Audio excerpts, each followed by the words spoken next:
all set now. I want to take a quick moment and introduce my colleagues who are joining me at the table today. First off, we have Michael Derline. Hi, everyone. My name is Michael Derline. I'm the Executive Director of the Office of Educator Licensure and Preparation. We are very excited to have you here today to kick off this exciting event. Hi, my name is Kevin Schaaf. I'm a Research Manager here at the department, and I'm also thrilled to be here.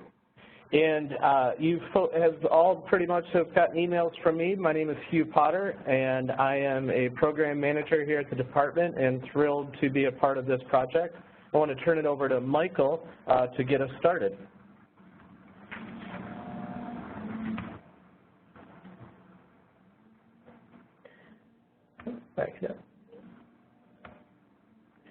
So really the reason why we started this work is because at the department we kind of recognized a need to fill in a gap that we saw that existed. So educator preparation providers, while they're providing some training and support for clinical mentors, we really wanted to see if the state were able to provide some structured and streamlined support in this area, would it add value? And so last spring we partnered with a couple institutions and began the process of developing a training for clinical mentors to support their efforts, and we're going to really dive deep on what we mean by that here in just a few minutes. But our overarching goal for this work is to increase the effectiveness of teacher candidate preparation by increasing clinical mentor skills through the introduction of effective mentoring practices, including the development of specific feedback and coaching skills. So we really see the role of a clinical mentor as critical in supporting new teachers through the process. And this work is supported by an IES grant. In 2015, we were awarded a $3.5 million grant to support educator talent management. As a matter of fact, we were the only state that were awarded a grant in this area, and that $3.5 million is not just supporting this work, but really we're building a system to support the way we collect data and information from EPPs, or educator preparation providers, and really operationalize the program review process. So our office, the Office of Educator Licensure and Preparation, is responsible for the review and approval of any Tennessee educator preparation provider that seeks to recommend candidates for licensure. So our big project outcomes here are a fully aligned preparation to classroom pipeline, improved human capital decision-making at the individual LEA, EPP, and state levels grounded in research, improved preparation, placement, and retention of effective educators in Tennessee schools. So the work that clinical mentors do, and more broadly, the engagement in the clinical practice process is really, again, critical to this work. So this work is well supported both by the department and federally through the grant dollars that we've received.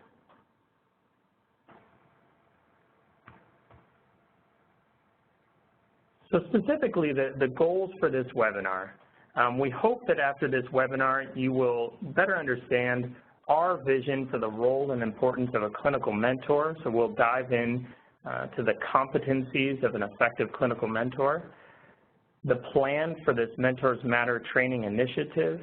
So we'll provide an overview of the training, including the mentoring cycle that we've developed, as well as modeling of effective practices. Specifically, we'll focus on the area of questioning. And then we'll give you a strong understanding of the logistical information for this fall's work and the expectations that we will have for you.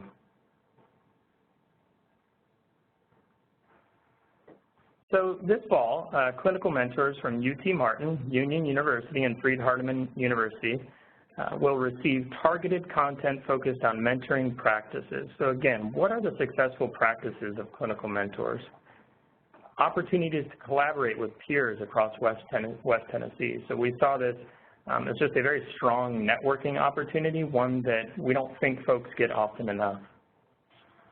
Tools for pre- and post-conference sessions that critically assess lesson plans and the craft of teaching by a teacher candidate. And we hope that we can develop some standardized tools out of this that will be very useful and supportive in your conversations and feedback between you and your student teachers. And lastly, innovative approaches to situational coaching of teacher candidates. So we want to provide strategies that can be used to provide high-quality feedback. I'd like to turn it over now to Kevin Schaaf, who will talk a bit about what research tells us in this area. Thanks, Michael. So as I said, my name is Kevin Schaaf, and I'm a research manager here. But before I got into research, I was a teacher for years in elementary level, and I was also a mentor and worked as a university field supervisor. So this work that we're doing is something that I hold very close to my heart. It's something I'm very passionate about. And you can see that from this slide. In fact, it's kind of full of information, and I'm wanting to even put more on there than is there. But the research backing behind the importance of your work as a clinical mentor is very strong. There's a lot of research that's telling us that the work you do is critical. If you look down the left side, the bullets there, they're talking to us about the problems that we see in this area of clinical preparation. So first of all, we know that there's a problem in finding high-quality teachers in the right areas. So there are specific shortage areas, and there also are some hints that, in general, it's difficult to find enough high-quality teachers. Secondly, we know that providing high-quality clinical experiences and that preparation in the classroom is a challenging aspect of preparation. So educator preparation programs struggle to do this well because they don't have complete control over the process. It's something that requires coordination between districts and universities or other educator preparation programs. The other thing that we know about this is that that work is very important, that the role in the classroom, the work you do with the teacher candidate in the classroom is probably the most important aspect of their preparation. So it's a difficult thing and it's an important thing. Another thing we know on that side is that your job, as a clinical mentor, typically is not well supported. Across the nation, a lot of clinical mentors get little or no training, maybe just a handbook by itself, sometimes nothing more than a handshake and a good luck. And so we know that because of that, or related to that, the mentoring that new teachers receive varies quite a bit. On the right side, I like to think of those bullets as the problems are being linked to solutions. So we know that clinical mentors, most of the people who serve as clinical mentors in Tennessee, serve only once every few years. So typically people don't serve in this role often. So even if they're doing a good job, they often don't come back and do that role again for a number of years. What that tells me is that if we can do a better job of supporting you and identifying the people who are effective as clinical mentors, we can really make a difference in providing better clinical preparation for teachers, for teacher candidates. Another thing we know is that a pretty substantial chunk of teachers, of new teachers, are hired at the very school where they serve as a student teacher. That tells us that if schools want to recruit effective new teachers to help build their core of teachers for the future, that the clinical preparation experience is a critical part of that.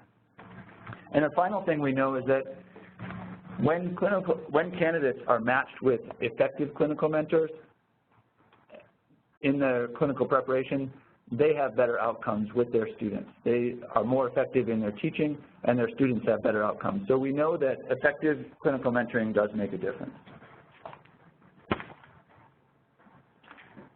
I want to take a minute now to give you an idea of what you're going to expect from this project.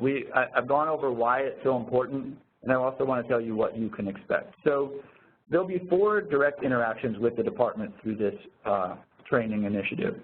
The first we're doing right now, this webinar. There'll be a follow-up webinar at the very end of this that'll help us conclude this work. And then in between, there will be 2 face-to-face meetings. The first one coming up on August 29th and 30th, and the next one coming up late in September. You don't need to worry about those dates right now because we'll go over those again at the end of this, and you'll be provided with those via email as well. But it's also important for you to understand that in between these meetings, we will have interim activities, and we'll have some expectations around bringing this work into the classroom. We feel like the training that we've developed is very strong, but it's only going to be as strong as your work and your application of it with your teacher candidate. The last thing is that bullet point that might catch your eye the most is that you will be compensated for participating in this. Now, it is our goal to make this training so worthwhile that it's something you'd want to do for free, but we don't expect you to do that. So we are compensating you for your time, and we do appreciate the work you're doing, and we want to make sure that that's recognized. One thing to highlight for that is that this is the State Department, and we're working with a number of different districts, so we can probably expect some delay in providing those funds, just to not get your expectations up too high. The procedures for delivering federal funds through the state and then through the local districts is a little cumbersome, to say the least. So unfortunately, it probably will take quite till the end of the semester, the end of the calendar year. Somewhere around then would be a reasonable expectation for that.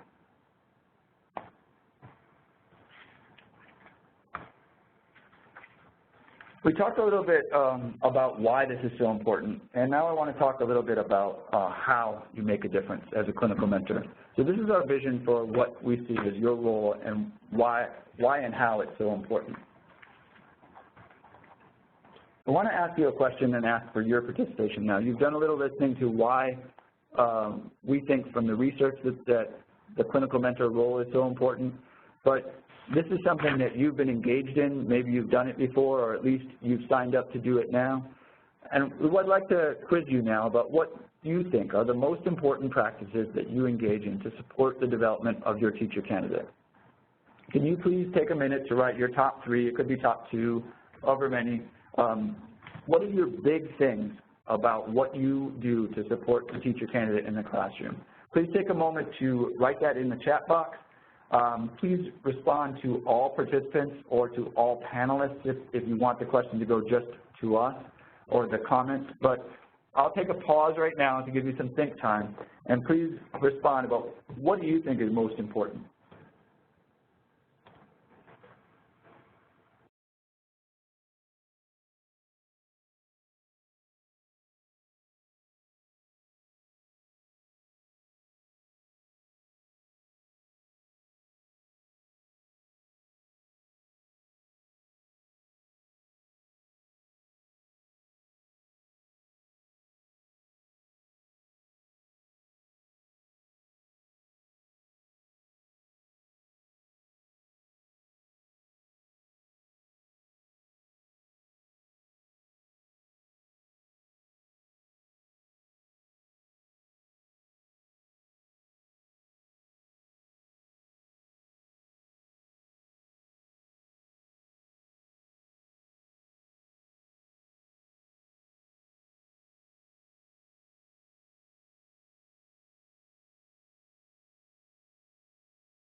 This is really great.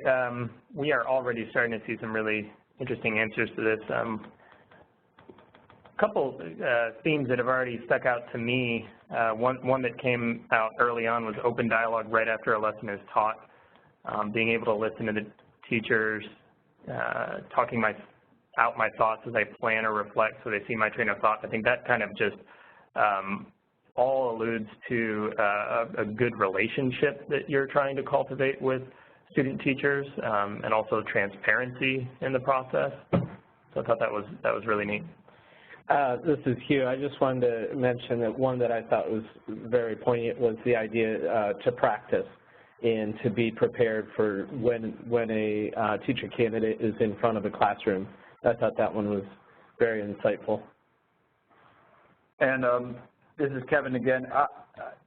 I agree. Those stood out to me as well, and I also noted that the first one that was mentioned was modeling effective lessons. That we're going to turn to the next slide. I want you to feel free to continue to use this chat box and to add more ideas. I know that we're a little short on time because of our technical issues at the beginning, so we're probably cutting this a little shorter than I'd like to, but feel free to continue noting your ideas.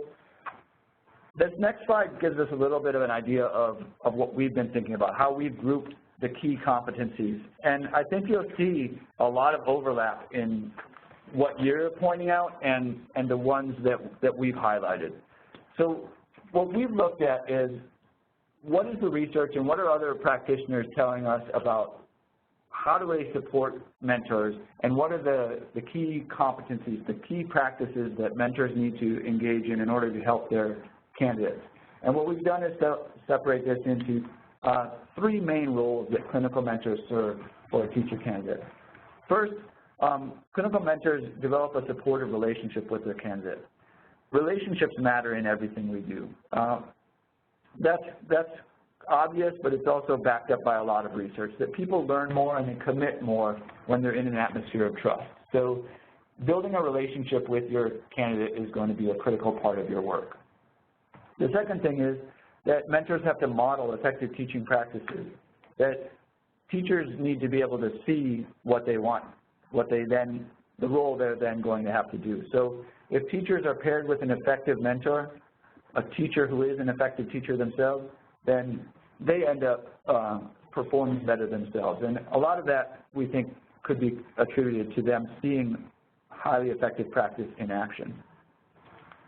The third thing is that mentors need to provide effective feedback, that they need to be giving candidates the coaching to help make visible to them their practices that they're using. So it's not just enough for teacher candidates to see effective practice, they also have to be able to break down their practice and learn to build it up to make it more and more effective. So effective mentors are ones who provide more mentoring to their candidates, more feedback, and their feedback is perceived as more helpful.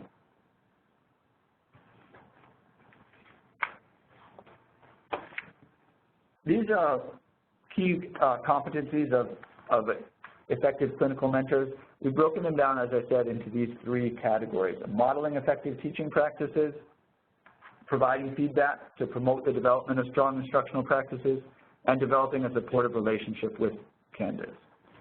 In the handbook that you're going to receive after this webinar, we're going to go into more detail in these practices and the specific expectations we have. The expectations we have for you as an effective clinical mentor, that you will be able to provide these things to your candidate. So this is just a taste.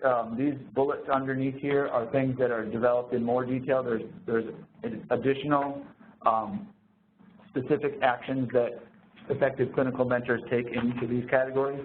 And as we've noted in the chat box, we've seen even more from all the participants here. So this is something that we've developed. We adapted it from the Nashville Teacher Residency.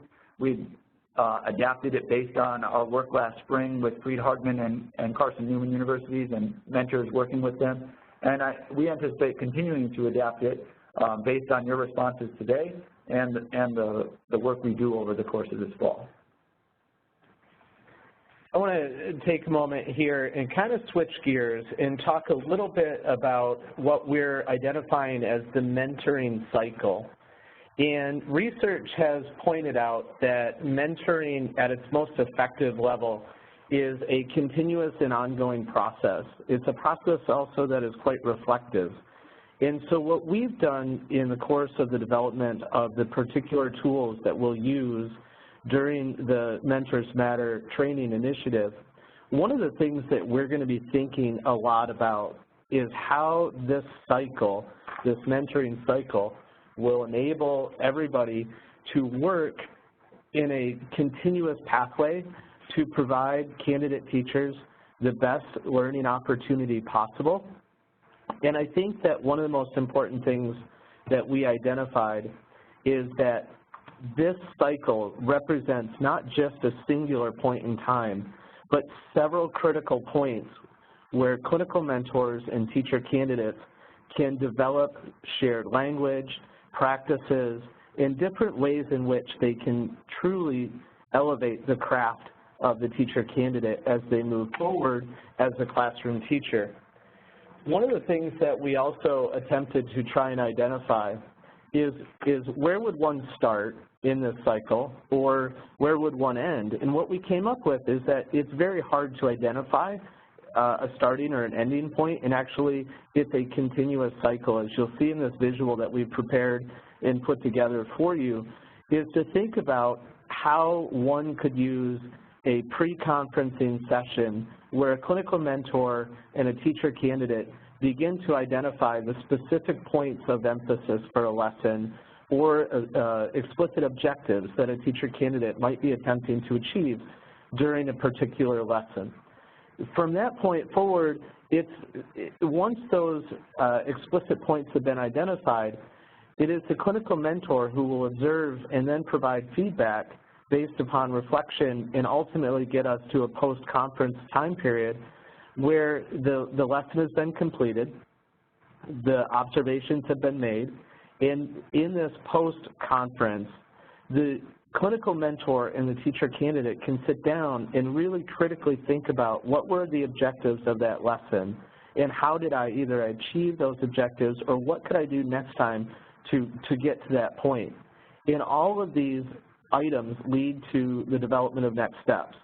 And we're going to identify a couple of terms as we move forward. One of those terms will be a precise positive and a big takeaway. In the email that introduced this webinar, we introduced to you a big takeaway roadmap, which we'll talk about shortly. But what we're trying to do is trying to provide clinical mentors with a tool or a set of tools that will enable conversations and opportunities for feedback to occur in a natural and productive way. And one of these tools that will support this mentoring cycle, we're calling the GPS framework. And the GPS framework is a framework that will allow for clinical mentors and teacher candidates to have a suite of tools that are structured for a mentoring and feedback cycle to have a central document from which to work from. And we identified in the mentoring cycle visual a pre-conference, the observation, a reflection time period, and post-conferences. Now, each one of these steps within the mentoring cycle are supported by a document which we have prepared to help facilitate conversations. And we included a planning guide that will essentially provide a set of protocols for a student teacher and a clinical mentor to identify what it is that they're attempting to achieve in a particular lesson and what lens are they using to get a particular lesson or content item across to the students. We also wanted to make sure that clinical mentors had something from which to work from as they observed, so we created an evidence gathering guide. And we also created a reflection guide. But in between the evidence gathering and the reflection time period, the guide, we wanted to make sure that there was an area in which clinical mentors and the teacher candidates could reflect on what took place in an environment that was free from critical responses. So we really think that this reflection time period is really important to assess what were the objectives, what were the goals, and then come to the post-conference with the reflection guide with points of emphasis where the teacher candidate can either identify challenges or identify areas of success, and a clinical mentor can identify precise positives, things that a teacher candidate did well, or a big takeaway, something from the lesson to move forward in the next lesson to continue to improve or to identify as an area of focus. Now, I brought up a couple of points and a couple of documents that we'll be continually working on and sharing with you. The GPS tool suite is going to be the set of documents which we will provide to you. We will provide not only templates but examples of what they look like. And I've used this term GPS a couple of times, and it's an acronym that we came up with internally, and it identifies specific goal identification, practices of effective teaching, and student-centered and specific next steps. And the beauty of these documents is they're co-constructed. They're co-constructed to identify the strengths and areas for improvements of a teacher candidate, and they also provide a shared language to allow for reflective dialogue to occur and allow for teacher candidates to benefit from the experience, the wisdom of a mentored teacher. And we'll get into more of those when we meet in the coming weeks, but we wanted to highlight those documents here. Yesterday, I also shared with you the big takeaway roadmap, and I want to take a minute and allow Kevin to take a few moments to just talk about the roadmap and where we go from here. Thank you. As Hugh was saying, these GPS documents that serve as sort of the framework for this, that acronym serves as kind of a model for us, because the GPS, just like it navigates for you in your car, our GPS tool suite is intended to help you navigate the clinical preparation experience with your teacher candidate. So the big takeaway roadmap that we're going to look at in more detail here is intended to serve as sort of a blow-up of one of the key points in that GPS reflection guide, and it also comes up in the planning guide as well, which is, what do we do next? What are our key next steps that we're going to take? And what we want to do is focus in on one next step per conference or one next step per lesson, so that when the teacher candidate is making improvements, they're able to make a specific improvement to one targeted area. And that's why we're calling this the big takeaway, the one thing that we should focus on next. So as you see this big takeaway roadmap allows us to focus in on that final step of what are the student-centered and specific next steps that the teacher wants to focus on. The Big Takeaways roadmap guides us through 3 questions that you'll ask yourself as you're observing and as you're thinking about how to guide your teacher candidate. First, the problem of practice. Where do I notice missed opportunities for student learning? Where are things that the teacher candidate could improve on so that their students will grow even more? Second, what is the big takeaway? What will the teacher candidate work on? What is our main area to focus on? And third, what are the specific teacher actions? What are examples of specific action steps the teacher candidate will include in a future lesson? So you can see here that the top row is filled in with an example here. If we see a problem of practice that I think is quite common for new teachers, which is that the students are not receiving precise feedback during classroom learning experiences, then the big takeaway would be that the candidate will improve teacher feedback by asking students to explain their thinking. And here are some teacher actions that can help lead to that effect, that big takeaway. The teacher will prompt students to explain more of their thinking by saying, tell me more. How do you know that? Why do you think that? What in the text makes you think that? So some specific questions, some follow-up questions that a teacher candidate could use to get to that, to fixing that problem of practice. You'll see in the next row that the teacher actions are left blank. And so what we want to do through this roadmap is not give you all the answers, because we know that working together, we all have more knowledge than any one of us, but kind of give you a structure that you can use to help guide your thinking and help make sure that the feedback you're providing to teacher candidates is specific and clear. So right now we want to take a moment to think about how you might use this roadmap to help structure conversations with a teacher candidate. We're going to take another moment to look in our chat box and write your thoughts or questions regarding this tool in the chat box. You also might choose to write in the chat box, what would you fill into that third box? So the second example there is about student responses veering off topic. and focusing on personal stories disconnected from the lesson objectives. So the big takeaway there is the candidate will require students to cite evidence for responses. So my question to you is, how could you use this big takeaway roadmap to address this problem and to think of some specific teacher actions that you could take to solve this one problem of the candidate needing to require students to cite evidence for responses? How can you help a teacher candidate achieve that big takeaway?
Just a quick reminder, we're getting some really great responses, but these responses are going to all panelists.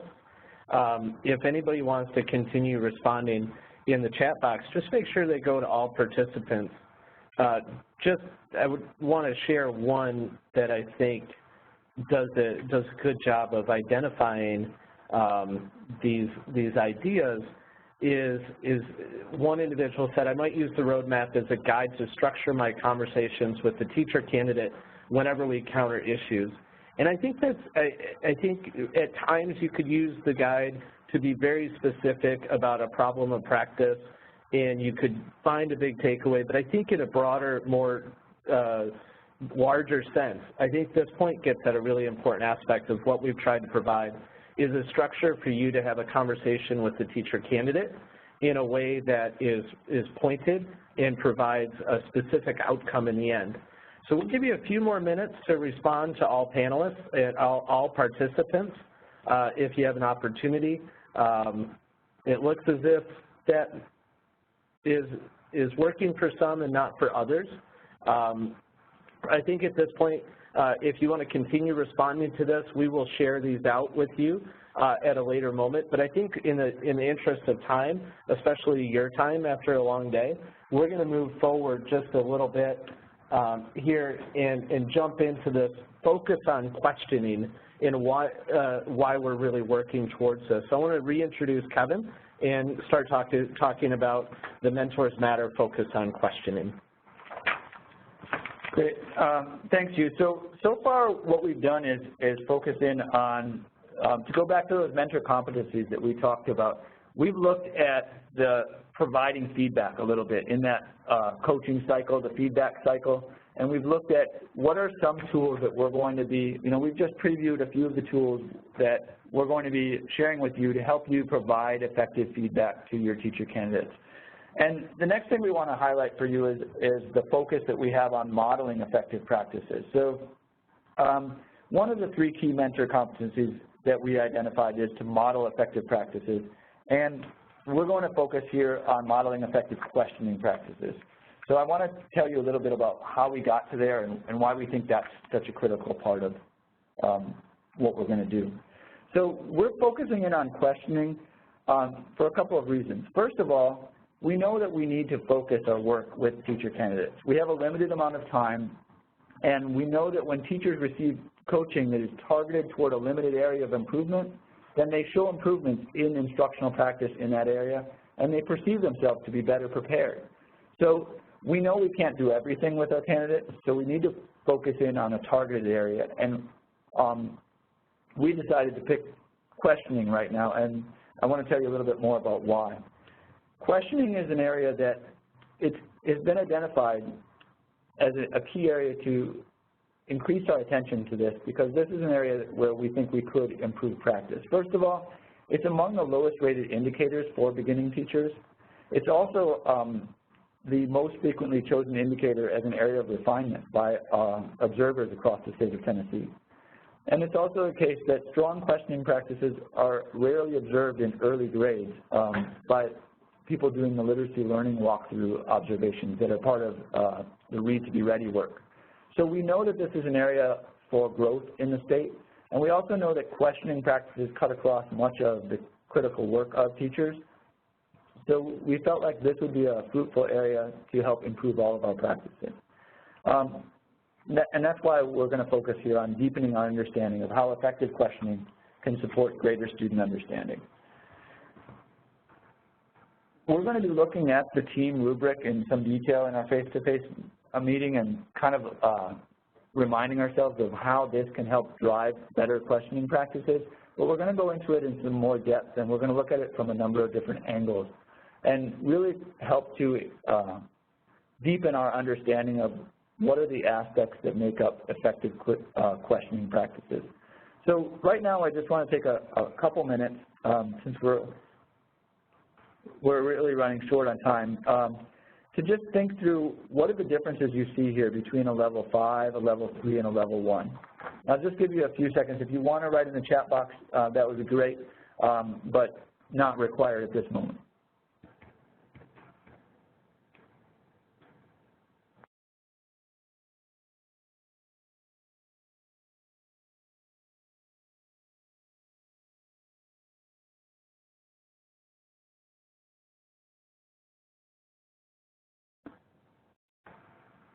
So I think you'll see that at level 5, we see that questioning practices are regularly and consistently asking students to cite evidence, that teachers are providing wait time consistently, that they're requiring active responses consistently, whereas the level 3 indicator says the teachers are sometimes doing those things. Sometimes they're asking students to cite evidence, sometimes they provide adequate wait time, some of the time they require active responses.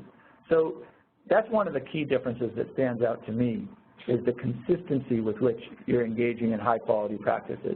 And that's something that we know that novice teachers oftentimes struggle with, is consistency.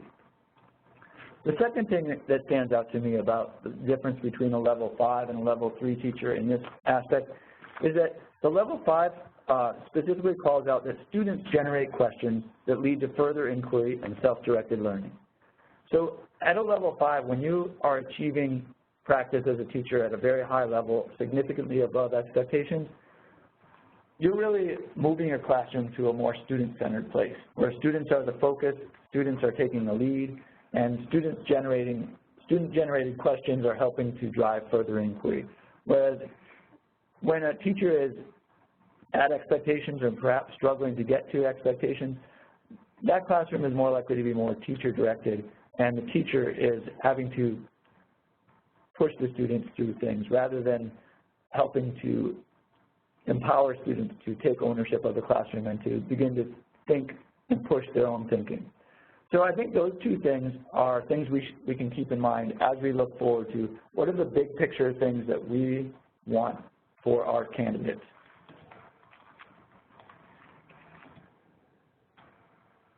And I see some people in the chat room really responded to some of those same things that I was pointing out. So that makes that's helpful to me. It kind of reinforces that I was picking up on some of the key aspects.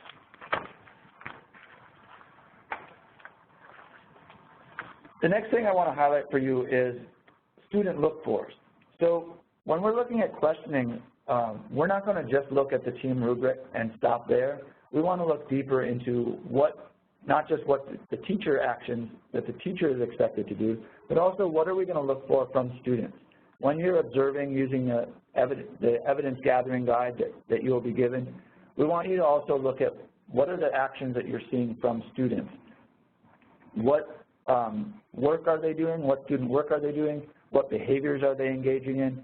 And what are you seeing from students that's helping you know whether they are engaged and whether they are learning, whether they are making progress towards the goals that are set for that lesson and for the broader unit. So we want to think about this kind of question. What would students be doing and saying if questioning is below expectations, if it's at expectations, and if it's significantly above expectations? So the first descriptor under questioning is that teacher questions are varied and high quality. If teacher practice is below expectations, then students are generally just answering yes or no questions. If it's at expectations, students may be answering some types of questions, maybe comprehension and perhaps some application questions. But if we are getting practice to a really high level, then students are answering a balanced mix of the 6 question types on Bloom's taxonomy, and also they're answering those questions in a sequence that makes sense, that helps them build their understanding. So we're going to continue to develop this over the course of the first in-person training and the activities that you'll engage in the interim. But we wanted to give you a little bit of a taste of why we're focusing on questioning and some of the activities that you'll be engaging in, just to give you a sense of where we're going and help set you up for success in that first in-person training. We're also going to go into more depth in this in the handbook that you'll receive and the GPS tool suite. So you'll have a chance at the conclusion of this webinar, when we send those materials out, to look into those in more depth and to get a better sense of how to further your practice in this area. I want to stop here for a minute and see what questions you have, because we've thrown a lot of information out. We've covered 3 different mentor competencies, and within those, the idea that clinical mentors will support their candidates, that they will model effective practices, and that they will provide effective feedback. And within those 3 broad areas, we've gone into some depth on feedback practices with the GPS tool suite and the big takeaways roadmap. And we've also gone into a little depth on modeling effective practices in terms of questioning practices. So that's a lot of information to digest in a short time. And I know we've skated over the surface of a lot of it, but we wanted to be sure that you had a sense of the big picture before we, as we head into our in-person training.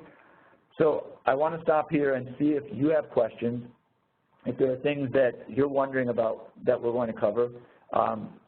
At this point, you don't need to ask questions about the logistics. We will get into the logistics in just a minute. Hugh is going to go over those in detail. And again, he will follow up with an email that will have everything in writing so that there won't be any confusion. But right now, as far as the content or the things that we've covered so far, if you have questions or just things that you thought were interesting, please feel free to put those in the chat box, or if there's another way to respond.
This is Michael. We're going to take just a couple minutes, and Kevin's going to copy and paste some of the feedback and answers we received in the chat box to all panelists, because we were really hoping that you all would get to see what other folks were saying. So we're just going to take a couple minutes here and share some of what your colleagues have said.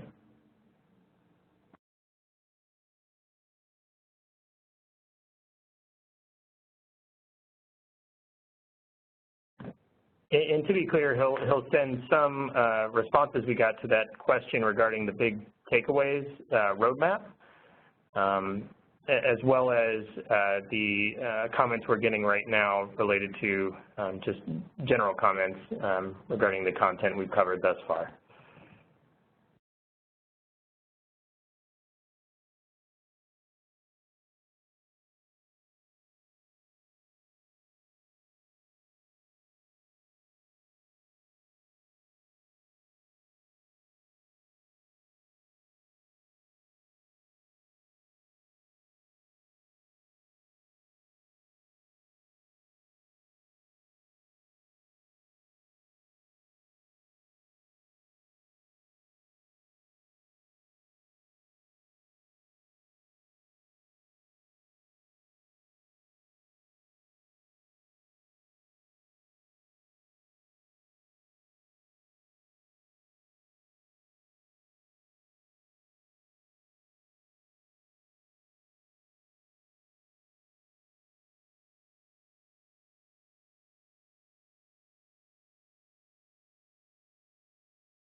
I'm glad somebody brought up the work of the New Teacher Center in UT Martin. We've heard a little bit about that, and I think we'll be very interested to learn more about what that training looked like, and we may even hope to learn from that process as well. So thanks to whoever brought that up.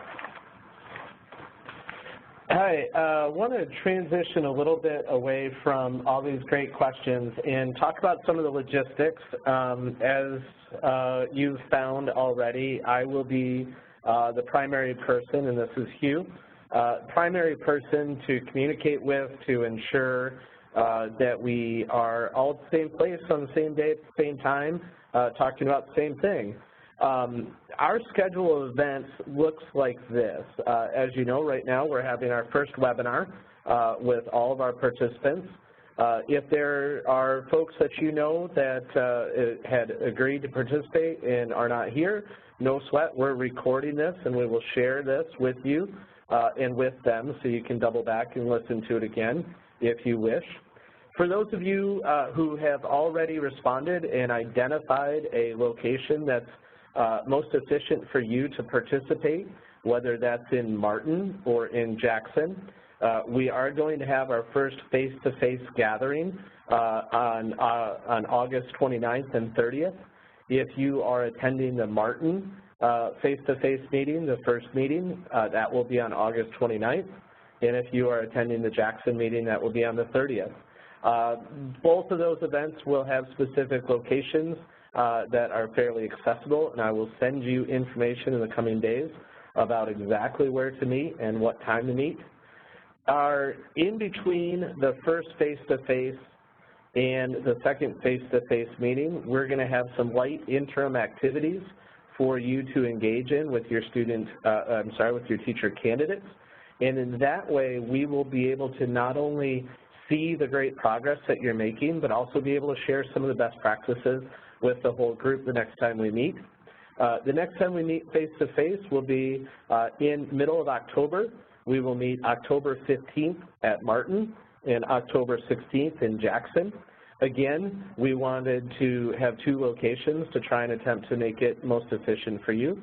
And then on November 15th, which seems a long ways away, but it will be here before we know it, we will join again for another webinar. And when we have that webinar, we'll have sound right off the bat.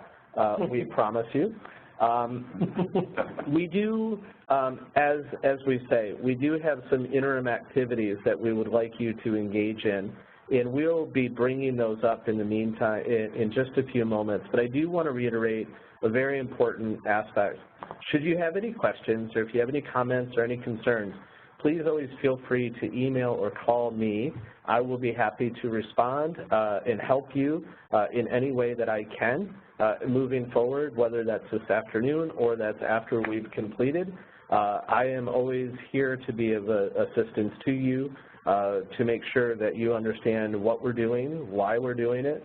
If you need any materials or if you need help with anything, please always feel free to contact as needed. But with all good events, we are going to send you home with a little bit of work.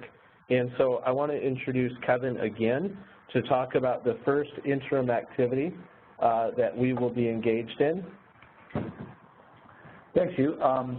This is actually one of the things I think that is exciting about this work, because when we did the training back in the spring, one of the things we found that we had great responses from people in those sessions, but we were worried about whether it was going to be applied in the classrooms, and we didn't have a good system set up at that point to help people bring that work into their classrooms. And that's what prompted us to develop the GPS suite of tools and these other, the Big Takeaways Roadmap and other activities that will help you bring your practice, bring the things that we're learning about in the training into your work. So Hugh is going to send you a link to those documents and to everything that you need, including the link that's shown on this screen. But our first activity that we're asking you to engage in are, well, there's two first activities. One is that we have an article, a short article. It's about 4 pages at most. It might even just be 3. That's from a researcher named Susan Brookhart. And it's entitled Feedback That Fits. That article really goes into depth about how do you give good feedback to students in the classroom. And what we're asking you to do is read that article and then come to the first in-person training prepared to think about, talk about, and write a little bit about how does that advice about feedback for students apply to giving feedback to teacher candidates. So this is an article that we think that will be really beneficial to you in your work, both with students and with candidates, and it's something that we wanted to give you a little more depth than we were able to do in the context of this webinar. The second aspect, the second activity that we'd ask you to engage in is just try out these tools that we're going to send you. The roadmap, the GPS tool suite that you'll be receiving. The Big Takeaways Roadmap you've already gotten, and I've already seen in the chat some people thinking through how they could use that. So there's no requirement on these at this point, but we're just asking you to preview these. Preview them with the teacher candidate that you have, and also just think through how you will use them. If you have questions, please do reach out to us and check through how they will work. If you have comments about, well, this part of it doesn't make sense, or I don't think I would use this aspect, or maybe I would skip this question, that's perfectly fine. We expect you to use these tools, try them out, and build them out and submit them, but we also expect you to adapt them as you deem necessary, because your most important work is to support your teacher candidate's growth and, of course, to support the growth of your students in the classroom. So we want these tools to be helpful to you. And to the extent that they're not helpful, we want your critical feedback on them as well. So if you see things that seem in any way unhelpful, please don't be shy about pointing those things out to us, because we're anticipating that we will grow right along with you and benefit from your feedback as well. So please do take the opportunity to test drive those materials and read the short article before we meet again. And with that, I think I'm going to turn it over to Hugh for one more opportunity for any questions. And we are almost ready to close this out. Michael, I think, wants to go through a few other details with us. Yes. So up on the screen right now, you have a few websites that we just wanted to kind of bring to your attention. One is the Educator Preparation Policy. This is really the policy that is the foundation for the work our office does to review and make recommendations for educator preparation, provider, and program approval. It includes some elements related to clinical mentor selection as well as site selection for clinical practice experiences. OELP, that's Office of Educator Licensure and Preparation, that's our website. And then CAPE, I would be very surprised if anyone on this call has heard of CAPE, but CAPE is the accrediting body that sets the standards for educator preparation providers. And you will find, if you do peruse their website, you'll find in one of their standards in particular a strong focus on the clinical practice piece, as well as partnerships between educator preparation providers and local school districts. Below that, you have our contact information. Please feel free to reach out to any of us if you have any questions. And I'd like to note Lisa Montgomery and Tracy Riddle on there. These are team coaches who have been providing support, and you will, in this work since last spring. You will meet them in person later this month. They are fantastic people and will deliver pretty high-quality training, specifically around the questioning piece, but we hope to have a really engaging training for you with all of us kind of involved in that process. So we're happy to open it up to any questions you may have now that we've covered some of the logistics. If you do have any specific questions related to logistics, feel free to either chat them to us right now, or if you think of them later, you can absolutely send them to us in an email. While we're kind of waiting for any questions to come in, I just wanted to say thank you very much. Do you have more stuff? Okay. I want to say thank you very much. I think that, again, we know that this is a voluntary thing for you all, and that your day was probably very full already. And so taking time with us just to go through this webinar, and also just engaging in this work with us. Again, I want to reiterate how important we believe your role to be, and that we hope that this fall semester will provide you all with tools and resources that you can truly use to improve your practice, and also provide us with a strong bit of information as to how we can engage in this work to support clinical practice and clinical mentoring in Tennessee more broadly. So as Kevin noted, just on the tools that we're sending out, that we're very much open and would like your feedback on those tools, that goes for just about everything we're doing. We really want this to be a comfortable space where you can provide feedback on our process, our work, our messaging, and give us some critical feedback if need be. So thank you all, and I'll kind of turn it over to anybody else if anybody else in the room has anything they'd like to add. I will, this is Hugh. I wanted to bring up a question that has come in, and the question was about participation in being able to make both face-to-face, make the webinars. As Michael said, this is voluntary, and I want to echo what Michael said. I want to thank you very much for being here today and being part of this larger project. The way that this experience has been designed is that the work will increase in complexity and impact as we move forward through the course of this fall. So attending both face-to-face sessions will be significantly helpful in being able to use the suite of tools as well as understand sort of the larger trajectory of what's taking place in this initiative. So while we can't require you to attend both face-to-face and the webinar that will conclude it, we very much think it will be important for you to reap the most benefit from this experience to attend both of the sessions.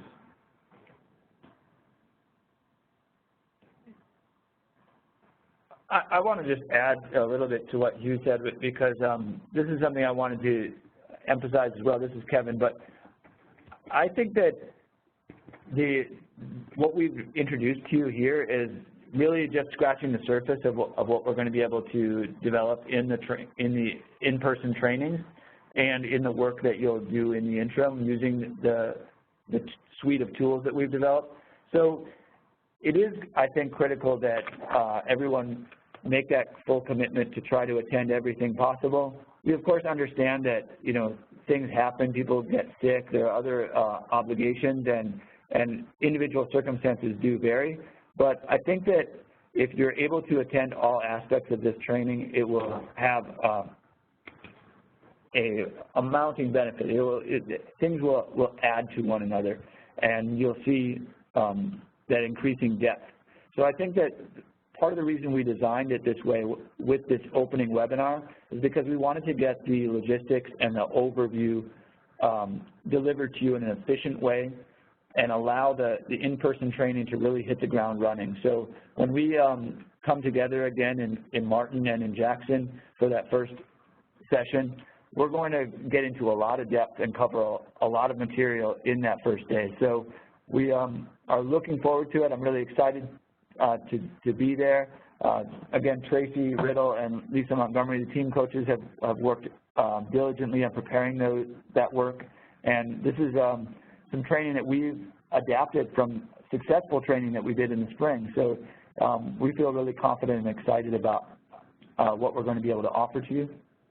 And I'm going to let Michael and Hugh close it out. But again, thank you for your participation, and please spread the word if there are other people that that you know of that, you know, we've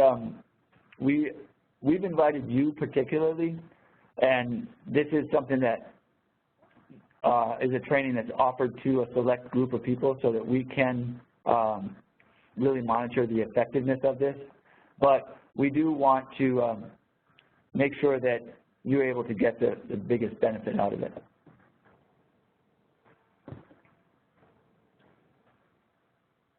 I think that's, do you encourage, oh, we did just get another question.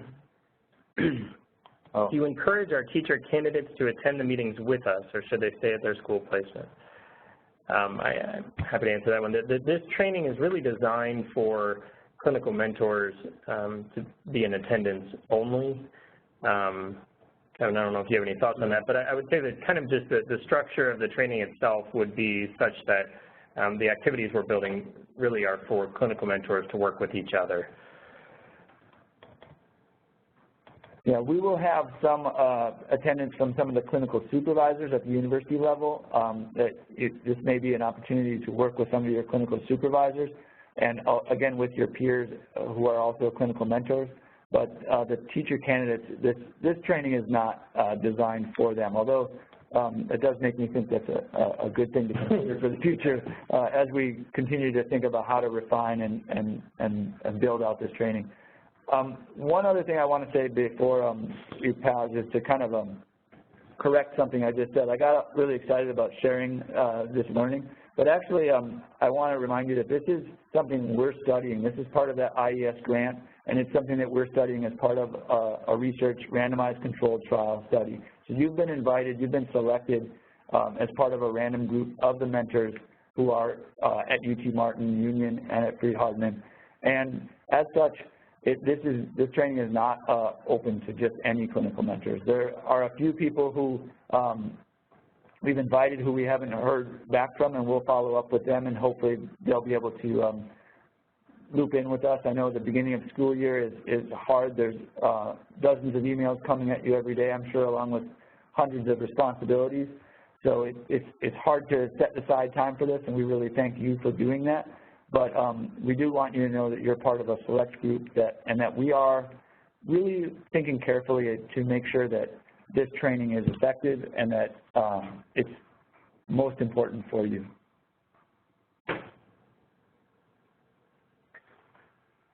Any other questions before we sign off?